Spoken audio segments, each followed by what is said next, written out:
बिस्मिल्लाहिर्रहमानिर्रहीम। आज का हमारा टॉपिक है जी 10th क्लास की इंग्लिश का 2018 का ग्रुप 1 का जो इंग्लिश का पेपर है इसकी ऑब्जेक्टिव को डिस्कस करने का। तो जैसा कि आपको मालूम है कि जो ऑब्जेक्टिव पोर्शन है वो 19 मार्क्स का आता होता है, जिसके 4 पोर्शंस होते हैं, जिसमें 5 जो होते हैं इसकी शफलिंग आगे पीछे हो सकती है, कौन सा वो पोर्शन पहले पूछ लें। लेकिन जो 4 ये जो पोर्शन है वो कुछ इस तरीके से कि सिनोनिम एंटोनिम्स आते होते हैं बुक के चैप्टर जो हैं उसके, उसमें से जो वर्ड हैं उनके सिनोनिम्स या कोई एक आध एंटोनिम पूछ लेते हैं। 5 नंबर के ये होते हैं, उसके बाद 4 नंबर के होते हैं आपके स्पेलिंग्स के, यानी करेक्ट स्पेलिंग आपने चूज़ करना होता है। 4 ऑप्शन दी होती हैं, उसमें से आपने एक को सही को सेलेक्ट करना होता है। एक्चुअली में जो 3 होते हैं वो तो वर्ड ही नहीं होते, एक सही वर्ड हो तो उसको आपने चूज़ करना होता है। नेक्स्ट जो 5 मार्क्स हैं वो आपके पास होते हैं आपके correct form of the verb, वो आपने चूज़ करना होता है। वो टेंस को देखना होता है, वर्ब की फॉर्म को देखना होता है और उनको मैच करके उसमें से हम आइडेंटिफाई करते हैं। 5 नंबर इसके, और 5 नंबर ग्रामर के पोर्शन के होते हैं। तो कुल मिला के ये 19 मार्क्स बनते हैं। आइए इसको शुरू कर लेते हैं। यहाँ पे जो ये पेपर दिया हुआ है ये एज एन एग्जाम्पल आप इसको कंसिडर कर सकते हैं, और इससे रेलेवेंट ही पेपर में वहाँ पे चीज़ें आती होती हैं। अगर आप इसको अच्छी तरह देख लें तो काफ़ी हेल्प हो सकती है आपको। पहला यहाँ पे क्वेश्चन है, इसका ए पार्ट है और यहाँ पे लिखा हुआ है choose the correct form of the verb and fill up the bubbles. 5 marks के हैं ये, और correct form of the verb यानी आपने सही वर्ब का इंतखाब करना है। यहाँ पे she does not always dash the truth, ये सेंटेंस है, और उसके बाद आपके पास जो वर्ब्स दी हुई हैं वो speak, spoke, speaking and speak. अब यहाँ पे सबसे हम वर्ब को पहले देख लेते हैं। अब यहाँ पे देखें स्पीक है एंड स्पीक्स है, दोनों ही आपके पास जो है वो प्रेजेंट टेंस में यूज़ होती हैं, और first form of the verb है ये विदाउट एस, और ये विद एस, ये के इजाफे के साथ जो आती हैं। स्पोक जो कि second form of the verb है, and speaking that is ING form, आप इसको पार्टिसिपल कह सकते हैं, प्रेजेंट पार्टिसिपल ये है। और अब ये हमें पता चल गया कि ये आपके पास फॉर्म्स हैं। अब इसमें देखना है कि ये टेंस कौन सा है। टेंस में अगर हम देखें तो यहाँ से यही आइडेंटिफाई कर पा रहा है यहाँ पे कि ये कौन सा टेंस है। शी डज़ एंड डू से ही पता चल जाता है कि टेंस कौन सा है। अब डज़ एंड डू जो है ये प्रेजेंट में यूज़ होते हैं, और प्रेजेंट में भी स्पेसिफिकली ये प्रेजेंट इंडेफिनिट में यूज़ होते हैं, तो ये यहाँ पे आएगा। तो she does not always dash the truth. So पहले हम देखते हैं जी कि यहाँ पे क्या स्पोक आएगा। अब प्रेजेंट में तो second form of the verb आएगी नहीं, प्रेजेंट में आईएनजी आती है, ऑब्वियसली आती है, लेकिन वो तब आती है जब इज़ आर एम शुरू में हो तब, तो वो तो यहाँ पे आया नहीं। इसका मतलब ये दोनों नहीं है, पीछे बच गए ये और ये, स्पीक एंड स्पीक्स। अब सिंगुलर सब्जेक्ट हो तो उसके साथ एस का इजाफा होता है, तो शी है तो इसका मतलब एस का इजाफा होना चाहिए यहाँ पे, तो शी स्पीक्स होना चाहिए। लेकिन यहाँ पे अगर हम गौर करें तो डज़ आ गया, और जब डू या डज़ आ जाए तो इसका मतलब कि सब्जेक्ट सिंगुलर हो प्लूरल के साथ डू आएगा, सिंगुलर के साथ डज़ आएगा। तो डू डज़ जब भी आ जाए उसके बाद आपने फर्स्ट फॉर्म के साथ एस का इजाफा नहीं करना होता। तो एक्चुअल में राइट ऑप्शन बनेगी fourth one, this one, and the sentence would complete like this form. She does not always speak the truth. Last option is the right one. तो number 2, why dash you sad? Why dash you sad? It's very simple. आपने obviously इसको जान लिया होगा। इसकी verbs हैं आपके पास is, was, am and are। अच्छा ये देखें am तो टोटली यहाँ से निकल गया क्योंकि ये I के साथ आता है, और यहाँ पे I है नहीं, यहाँ तो you है। अब you के साथ या तो वर आता है तो या फिर वॉज आता है। अब यहाँ पे उसके अकॉर्डिंग तो अब यहाँ पे इज ही शी वगैरह के साथ आता है सिंगुलर के साथ। अब ये यू है, यू के साथ अब प्रेजेंट और पास्ट की वर्ब्स दी हुई है, तो इसका मतलब प्रेजेंट में आर आएगा और पास्ट में वर आएगा। वर ढूंढते हैं, मिला ही नहीं, आर ढूंढते हैं, मिल गया। एम आई के साथ, वॉज आता नहीं, इज आता नहीं, तो simple is that. Why are you sad, that's very common. And number 3, when shall I be dash a gun license? And that's question mark, interrogative sentence it is. License. Okay. When shall I be dash a gun license? Options are grants, granting, granted and grant. तो ये grants और grant जो हो गया ये present की होगी, granting present की है continuous में, और ये आपकी past participle है जो कि आप कह लो second form of the verb या third form of the verb ये हो सकती है। अच्छा जी, तो अब देखें कि इसमें हिंट क्या होता है। व्हेन शैल आई बी, और जब भी बी आ जाए तो बी के बाद अगर वर्ब आ रही है तो that would be third form of the verb. So when shall I be granted, be के बाद हमेशा third form of the verb आएगी। When shall I be granted a licence, मुझे लाइसेंस कब दिया जाएगा, मुझे लाइसेंस कब कब ग्रांट करेंगे। तो ये इसके अंदर थर्ड फॉर्म, यानी बहुत आसान कि बी को याद रखें और बी के बाद 3, बी के बाद 3 मतलब third form of the verb. Okay जी, number 4, the boys are dash the stones at the frogs. The boys are, now ये हेल्पिंग वर्ब आ गया, and dash the stones at the frogs. अब ये सेंटेंस है आपका एक्टिव फॉर्म के अंदर, और इज आर एम जब भी आ जाए और एक्टिव फॉर्म के अंदर हो तो उसके बाद हमेशा फर्स्ट फॉर्म के साथ लगता है आई एन जी। तो that's very simple, the boys are and throwing stones at the frogs, के लड़के जो हैं वो मेंढकों पर पत्थर फेंक रहे हैं। थ्रोइंग, थ्रोन एंड थ्रोज ये नहीं आएगा, थ्रोइंग आएगा। इज आर एम और उसके बाद वर्ब की पहली फॉर्म के साथ आई एन जी, क्योंकि इज आर एम के बाद वर्ब की पहली फॉर्म के साथ आई एन जी लगता है, प्रेजेंट कॉन्टिन्यूस है, यहाँ पे ये वाली ऑप्शन सही होगी। अच्छा, थर्ड फॉर्म भी लगती है, लेकिन वो तब होता है कि जब पैसिव में सेंटेंस लिखा होगा तो इज आर एम जो होते हैं इज आर या एम हो तो उसके बाद फिर थर्ड फॉर्म होता है। वो ये एक्टिव था क्योंकि ये इसका सब्जेक्ट है, ये काम करने वाला है, ये इसका डूअर है, एक्टिव में हुआ तो इसके बाद अगर ये हेल्पिंग वर्ब आ रही है तो इट मीन्स दैट कि you know first form I N G वाली ना। एंड द लास्ट वन इसके अंदर correct form of the verb में childrens dash be shown around the zoo. Childrens dash be shown around the zoo. अच्छा चलें हम fit करते हैं जी, पहले हम चिल्ड्रंस वॉज, अब चिल्ड्रन है प्लूरल, उसके साथ वॉज तो किसी सूरत में नहीं आ सकता, तो दैट्स कि ये बेवकूफ़ी है, वॉज तो आएगा नहीं। चिल्ड्रन चाइल्ड होता तो चले फिर मानने में आता था, तो ये तो टोटली रॉन्ग हो गया। अच्छा, हैव पॉसिबिलिटी है, डू नॉट पॉसिबिलिटी है कि चिल्ड्रन डू नॉट, लेकिन आगे बी आ रहा है। अब कभी भी डू बी के जब भी बी आएगा तो इसके साथ ये नहीं आएगा कभी भी, और हैव बीन कभी भी इसके साथ नहीं आएगा। ये असल में क्या है कि आपका सेंटेंस है जो कि फ्यूचर के अंदर है कि चिल्ड्रन विल बी शॉन, उनको दिखाया जाएगा, विल बी शॉन।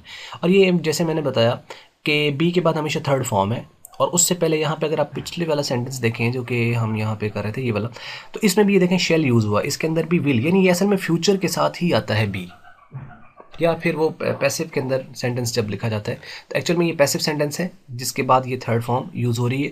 तो चिल्ड्रन विल बी शोन, उनको दिखाया जाएगा, ना कि वो देखते हैं या वो दिखा रहे हैं, बल्कि उनको दिखाया जाएगा, एक passive sentence.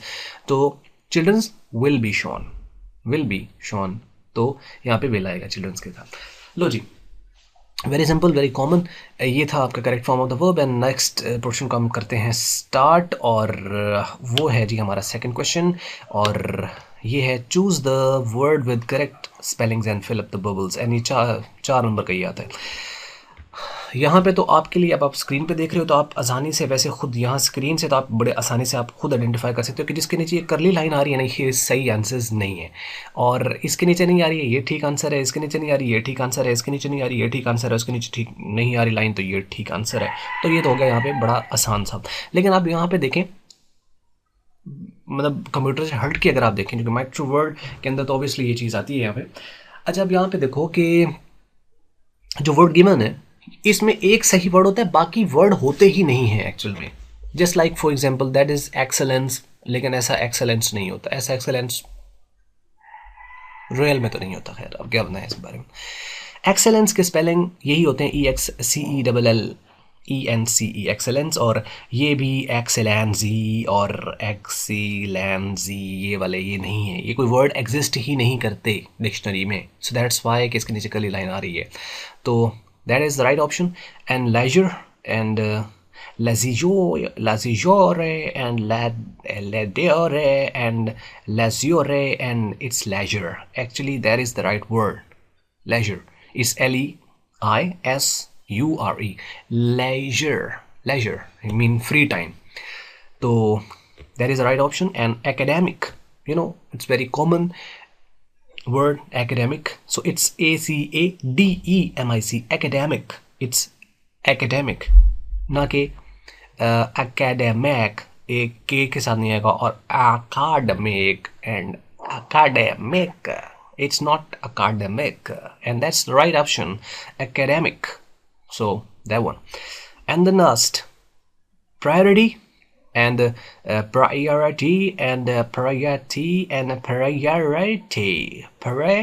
priority. So this wrong, that's wrong, that's wrong, and that is the right. Actually priority यानी किसी चीज़ को प्रायोरिटाइज करना, अगर आप उसको जो है वो सीक्वेंस में आप टॉप पे कुछ चीज़ आप ले जाते हो, दैट्स योर प्रायोरिटी.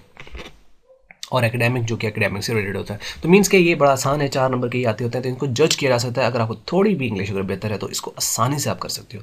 आइए चलते हैं नेक्स्ट क्वेश्चन की तरफ, जो कि 5 मार्क्स का है, और ये है जी choose the correct option and fill up the bubbles, 5 marks. And ये है, ये वो होते हैं सिनोनिम. आमतौर पर वैसे जो पेपर आता है उसके अंदर ये फर्स्ट ए पार्ट होता है, यानी ऑब्जेक्टिव का. ओके, ये है जी the comfort of the books defy, आप actual pronunciation defy. The comforts of the books defy time, the break borders. The underlined word mean, इस word का क्या mean? The comforts of book defy time.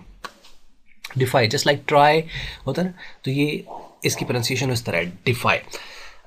DeFi time it's what the meaning of. अब ये पूरा book के अंदर से लिया गया है, ये पूरा सेंटेंस ने उठाया है. वर्ल्ड विदाउट बुक्स जो है, जो चैप्टर है उसमें से ये सेंटेंस उसने उठाया. The comforts of the books defy time, कि जो किताबों का जो कंफर्ट है, जो उसकी सुकून है, वो वक्त को डिफाई करती हैं. The break borders. अब इसमें जो ऑप्शंस उसने दिए हैं वो हैं जी, consider as same, be problem for someone, and openly resist something. क्या लगता है? ये वाला नहीं, ये वाला नहीं, ये वाला, कि ये भी नहीं, तो पीछे तो कोई और है नहीं. ओपनली रेजिस्ट, असल में डिफाई का मतलब होता है रेजिस्ट करना किसी चीज का, उसकी राह में आ जाना. रेजिस्ट यानी टाइम को रेजिस्ट करते हैं. कंफर्ट, वो जो टाइम नहीं ना गुजरा होता, तो किताबें आपका वक्त गुजार देती हैं. If you are reading the book, so it can defy the time. So that is, so the right option is openly resist something. So right option. Okay, number next, keep soap out of the actual dash. अब ये भी book के अंदर से आया हुआ है. अच्छा ये देखो कि ये उसमें जनरल, अगर आप उस चैप्टर को पढ़ो तो चैप्टर के अंदर से वो बाज़ दफ़ा पूछ लेता है चीज़ को कि अच्छा जी आप इसका बता दें. सेंटेंस वो लिख देगा जो जनरल एक मीनिंग होगा, इसका आप ग्रामर वगैरह ताल्लुक नहीं है, ये तो जिसने चैप्टर पढ़ा हुआ है तो उसको पता. अब इसमें से ये भी लग सकता है, ये भी लग सकता है, ये भी लग सकता है. अगर आप जनरली इसको देखें, scraps, cut, injury, wound, mean it doesn't mean कि जी सोप, अगर कोई बंदा कहे कि जी soap, keep soap out of the actual injury, जो ज़ख़म है उससे दूर रखना चाहिए, कट से, वोंड से और स्क्रैप से सबसे दूर रखना चाहिए. राइट ऑप्शन इज देयर कि ये सारे सही हैं, लेकिन अकॉर्डिंग टू द टेक्स्ट आपने बताना है यहाँ पे ये कौन सा सही ऑप्शन है. तो अगर आपने टेक्स्ट को पढ़ा हुआ है तो वोंड्स, दैट इज, या वाउंड भी अक्सर लोग इसको प्रोनाउंस करते हैं, तो that is the right option. अब ये इसका क्या लॉजिक है? कोई लॉजिक नहीं है, सेंटेंस ही ऐसे है, बुक के अंदर टेक्स्ट में ऐसे लिखा हुआ है. सो तो ये आप ये चेक करने के लिए कि आपकी वोकैबुलरी, वो जो आपका रिमेम्बरेंस है, ये चैप्टर को आपने कितना केयरफुली पढ़ा है, ये उस चीज़ को जो है वो डिस्कस करता है यहाँ पे. Alright, and the next one, that is the synonym of the foe. Synonym mean the word in similar meaning. So the foe कहते हैं दुश्मन को, एनिमी को. तो दुश्मन हुआ तो द सिनोनिम ऑफ द फूक को तो नहीं कहते वैसे, कि ऐसा तो नहीं होगा ना. फू, सिनोनिम ऑफ द फू इज रिलेटिव, रिश्तेदार, एनिमी, फ्रेंड, पार्टनर. लो जी, जो फ्रेंड है ये तो हो गया ना, इसका एंटोनिम हो गया, और enemy, that is the right option. Kareena and Katrina, the hidden foe, you know, that may be the news. Hidden foe, छुपे दुश्मन. So the synonym of the foo is enemy, right? The next one, the synonym of the firm. Firm का मतलब होता है मुसम्मम, मजबूत, पुख्ता. पुख्ता, बेहतरीन नहीं. Synonym of the firm is expensive, powerful, persistent and base. Base का मतलब बुनियाद, परसिस्टेंट का मतलब कायम रहने वाला, जम कर मुकाबला करने वाला, परसिस्टेंट। पावरफुल का मतलब होता है मजबूत, ताकतवर, एक्सपेंसिव, महंगा। अच्छा, ना तो ये तो ना ये, पीछे रह गया पावरफुल और परसिस्टेंट। पावरफुल इसका आ सकता है, लेकिन अगर ये ना होता, ये ज़्यादा इसके करीब है, because you have to choose the best option, so that is the right option. Persistent, the firm and persistent, similar meaning है। Antonym of the perfect, it's very simple. क्या डेफिशिएंट आएगा, इम्परफेक्ट आएगा, कंप्लीट एंड इनकम्प्लीट आएगा। Perfect, अच्छा ये बन सकता है इनकम्प्लीट इसका एंटोनिम, लेकिन perfect and simple is that imperfect. So the right option is imperfect. तो ये था जी। और इन द लास्ट वन, आखिरी पोर्शन आ गया हमारा, और ये देखिए, choose the correct option according to the grammar. Grammar के मुताबिक 5 नंबर के आते हैं। देखते हैं जी। The she always speak the truth, और आखिर पे है बादशाह, यानी सवाल या निशान। अब इस बादशाह से हमें पता चल जाता है कि ये जो बादशाह है, ये कौन सा सेंटेंस है। It is an sentence. कौन सा सेंटेंस है जी? अच्छा, क्या ये नेगेटिव है? नेगेटिव होता तो इसका मतलब ये है कि यहाँ पे नॉट नोट होना था कहीं, नॉट तो इसमें मिला नहीं। Does she always speak the truth, not नहीं है, इसका मतलब ये तो गया। सिंपल, सिंपल होता तो इसका मतलब ये जो हेल्पिंग वर्ब है, ये कभी इसका स्टार्ट पे नहीं होना था, ये भी गया। इंट्रैगेटिव, इंट्रैगेटिव, हाँ, क्योंकि सवाल निशान है, तो इसका मतलब ये हुआ कि that is the right option. और कॉम्प्लेक्स, ये उसने एम चवल मारी हुई है और कोई नहीं बीच में। वैसे ऐसा तो नहीं कहना चाहिए, खैर सॉरी। कॉम्प्लेक्स, यहाँ पे जो है कॉम्प्लेक्स का मतलब होता है कि कॉम्प्लेक्स सेंटेंसेस होते हैं जो आपके दो, एक इंडिपेंडेंट और एक डिपेंडेंट क्लाउज आपस में यूज़ कर होते हैं। ये खैर इसको हम कहीं और डिस्कस कर सकते हैं, मतलब इसका कहीं यहाँ पे ऑप्शन नहीं बनती थी, जो कि खैर उसको और मिली नहीं, तो ये लिखती उसने। ऑलराइट, नेक्स्ट देखते हैं जी। Maria fell over the cat, Maria fell over the cat. ओहो, लें जी, अब अंडरलाइन किया वैसे over the cat. The underline is infinitive phrase, prepositional phrase, gerund phrase, all of these and like that. So आपको क्या लगता है वैसे? Maria fell over the cat, over the cat. Cat तो हो गया ना आपके पास, ऑब्जेक्टिव नाउन हो गया, और ओवर द कैट, ओवर क्या चीज़ है? Under, over, of, on, upon, ये क्या होते हैं? ये prepositions होते हैं। अब देखो ज़रा, the underline is infinitive phrase. No, infinitive होती है टू वाली, टू के बाद जो आपकी लिखी जाती है इन्फिनेटिव होती है। अच्छा, prepositional phrase, gerund phrase, all of these सारी कैसे बनेंगी? या तो ये भी गया और ये भी गया। प्रेपोजिशनल फ्रेज और जेरंड फ्रेज, जेरंड वो होती है जिसके साथ आईएनजी, आईएनजी तो यहाँ आया नहीं कहीं, तो इसके अंदर ये भी गया। और प्रेपोजिशनल फ्रेज चूँकि इसके अंदर प्रेपोजिशन आ रही है ओवर, सो आगे आप समझदार हैं। Maria fell over the cat mean the prepositional phrase.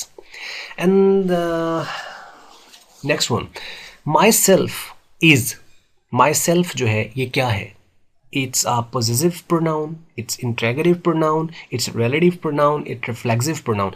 अब आप देखें pronoun की types के अंदर हम लोगों ने इसके अंदर बताया कि ऐसे आपके pronouns, pronoun होता है जो noun की जगह पे आता है, और pronoun में हम लोगों ने पढ़ा था ऐसे pronoun जो कि self या selves पर end हो। selves और self, selves जो प्लूरल के लिए यूज़ होते हैं और self जो सिंगल के लिए यूज़ होते हैं, तो वो आपके कहलाते हैं रिफ्लेक्सिव। ये रिफ्लेक्ट बैक करते हैं टू इट्स सब्जेक्ट। एक्चुअली जैसे आई है तो आई का हो गया माई सेल्फ, यू का हो गया योर सेल्फ, या योर सेल्व्स भी होता है, इस तरह करके।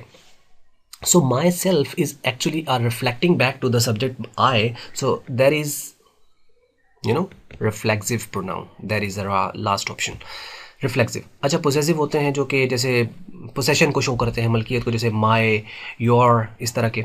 और इंट्रोगेटिव होते हैं जो वर्ड व्हेन, वेयर, हाउ वाले। और रिलेटिव होते हैं वो यही होते हैं, लेकिन ये सेंटेंस के सेंटर पे आते हैं, शुरू पे नहीं आते, ये शुरू पे आते हैं और इसके आखिर पे सवाल निशान होता है। खैर वो एक लंबी बहस में चले जाएंगे। राइट ऑप्शन क्या है हमारे पास? Reflexive pronoun. And the second last summer, comma, we dash many places. Last summer is the hint actually in that question. Last summer, पिछली यानी जो समर था उसके अंदर हम लोगों ने देखी बहुत सी जगह। अब आप यहाँ पे देखें, थोड़ा सा यहाँ पे फ़र्क है, वो आपको देखना है यहाँ पे। visited, had visited, visit and have visited. अब यहाँ पे देखो, चूंकि बात पास्ट की हो रही है तो हैव विजिटेड भी नहीं आएगा, विजिट भी नहीं आएगा, क्योंकि लास्ट समर की बात हो रही है, लास्ट की आएगा तो पास्ट में, चाहे वो हैड वाला हो तो चाहे वो past second form of the verb हो, यू नो। और वॉज वाले तो हैं ही नहीं और वो आना भी नहीं यहाँ पे। अच्छा, अब ये दो रह गए, अब इसमें से बताइए जी, बताना क्या मतलब, चलो सोचें जहन में क्या आएगा इसमें से। हैड विजिटेड या विजिटेड? हैड विजिटेड ना, या विजिटेड? नहीं, विजिटेड आएगा, या हैड विजिटेड आएगा। चले, last summer we dash many places. अच्छा देखो, राइट ऑप्शन है विजिटेड। अच्छा, अब ये क्यों है विजिटेड? हाँ, सोचना क्यों क्यों क्यों वाली कौन सी बात है, देखिए क्यों है ये। क्यों इसलिए है क्योंकि ये है लास्ट समर। अब ये हैड होता है ना, ये होता है कोई ऐसा काम जो पास्ट में मुकम्मल हो गया हो कोई चीज़। तो आपने लास्ट समर अगर इसको विजिट किया है तो इसका मतलब आगे भी तो पॉसिबिलिटी है ना, उम्र तो ख़त्म नहीं हो गई, आगे भी तो विजिट करेंगे ना। तो last summer you visited many places, but in life you had visited many places. कोई मरने के करीब हो ना, तो वो अगर बता रहा हो तो वो ये नहीं कह सकता I visited many places in my life, no. वो आगे क्या कहेगा, हैड विजिटेड, कि अब बस एक ही जगह रहेगी विजिट करने वाली, बाकी सारी उसने विजिट कर ली। तो ठीक सही सलामत बंदा है, उसने अगर लास्ट समर विजिट किया तो there is a possibility, probability है उसके अंदर कि इसका मतलब उसने लास्ट समर विजिट की, देखी। तो ये पास्ट इंडेफिनेट के अंदर आएगा, समझ लगी। तो second form of the verb यहाँ पे आएगा। So last summer we visited many places, you know. And the last one, last question is who is the man at the door, and there is a question mark at the end. Who is the man at the door? Who को उसने underline किया हुआ है, और कहते हैं underline word is, एक तो ये जो मुर्गा है ना साथ वालों का, ये भी ये सुबह सुबह पहले बोलते थे, अब ये दिन रात बोलते रहते हैं यार, दोपहर को बोलते हैं, रात को बोलते हैं। कमाल है, मुर्गे पता नहीं आजकल कैसे, न्यू टेक्नोलॉजी है। लेकिन ये हमारा बैकग्राउंड म्यूजिक है, खैर you know, without copyright strike. Alright, देखिए जी, who is the man at the door, the underline word is a या एन। अब ये यहाँ पे क्या आया था, ये आप हमें देखना है इसके अंदर ऑप्शन। सोचें कौन सी ऑप्शन आएगी यहाँ पे। हु क्या है यहाँ पे, इनडेफिनेट प्रोनाउन है, रिलेटिव प्रोनाउन है, इंट्रोगेटिव प्रोनाउन है और डेफिनेट प्रोनाउन है। सोचा जी। अच्छा, अभी हमें देखो बहुत आसान है इसमें ना। सबसे पहले तो वही बात है कि हम जो तो नहीं बनते ना उसको हम सबसे पहले निकालते हैं, या सबसे पहले जो चीज़ निकाल देनी चाहिए वो आप देखते हैं इसमें। अच्छा देखो कि डेफिनेट प्रोनाउन, डेफिनेट प्रोनाउन होते हैं personal pronoun, I, we, you, he, she, it, they, ये वाले, ये डेफिनेट प्रोनाउन होते हैं। अच्छा, इसका मतलब ये तो है नहीं, ये तो कट गया ना जी बीच में से। उसके पीछे कौन से बच गए, इनडेफिनेट। चलो जी, अब डेफिनेट इनडेफिनेट को भी निकालते हैं। इनडेफिनेट कौन से होते हैं, someone, anyone, anything, no one, nothing, इस तरह के, जो कि किसी स्पेसिफिक पर्सन के लिए नहीं है। आई वो यू जो है ये डेफिनेट एक बंदे के लिए होते हैं, वो someone, many, anyone, all, one, you know. तो ये इनडेफिनेट होता है, कोई स्पेसिफिक इसके लिए पर्सन सामने नहीं आता। तो ये भी गया, पीछे बच के दो, रिलेटिव प्रोनाउन और इंट्रोगेटिव प्रोनाउन। अच्छा देखो, रिलेटिव प्रोनाउन और इंट्रोगेटिव जो प्रोनाउन होते हैं उसके लिए वर्ड यही है, ये रिलेटिव भी होता है, ये इंट्रोगेटिव भी होता है। लेकिन अब इनमें फ़र्क आपने ये याद रखना है कि जो रिलेटिव प्रोनाउन होते हैं वो हमेशा सेंटेंस के कहीं दरमियान में आते हैं, और ये काम कर रहे होते हैं कंजंक्शन का, और ये रेफर बैक करते हैं किसी भी सब्जेक्ट की तरफ। For example, the person who was sitting at the chair was my brother. यानी वो बंदा, अब यहाँ पे जो हु है ना, वर्ड तो सेम है हु, लेकिन वो बंदा जो चेयर में वो बैठा हुआ था ना, वो मेरा भाई था। अब यहाँ पे जो हु आया उसने रेफर किया है, वो रिलेट कर रहा है, वो कंजंक्शन का काम कर रहा है, इंटरोगेशन का काम नहीं कर रहा। लेकिन यहाँ पे जो हु है ना, इसके आखिर पे है सवालिया निशान। आप यही एक पहचान इसकी याद रख लेंगे, अगर आखिर पे क्वेश्चन मार्क आ गया और यहाँ पे इस तरह का वर्ड आ गया तो ये होगा इंट्रोगेटिव प्रोनाउन, और ये है जी आपके पास interrogative pronoun who, you know, interrogation का काम कर रहा है, सो इट्स इंट्रोगेटिव प्रोनाउन। तो मेरा ख्याल है ख़त्म हो गया यहाँ पे। और ये आपको उम्मीद करते हैं कि अच्छी लगी होगी वीडियो और आपको समझ भी आई होगी अगर आपने पूरी देखी है तो ये था आज का हमारा पेपर जो हमने डिस्कस किया। मज़ीद अगर आपको क्वेश्चन है इस हवाले से कोई, तो वो आप बिला झिझक जो है कमेंट्स में लिख सकते हैं। कोई चीज़ है आप डिस्कस करना चाहें तो उसको ज़रूर लिखें, और मज़ीद कौन सी वीडियो आप देखना चाहेंगे वो भी हमें ज़रूर लिख दीजिए। और वीडियो को अगर अच्छी लगी है तो इसको कर दें लाइक, और अच्छी नहीं लगे तो बिल्कुल कर दें इसको डिसलाइक। और वीडियो देखने का आपका बहुत बहुत शुक्रिया।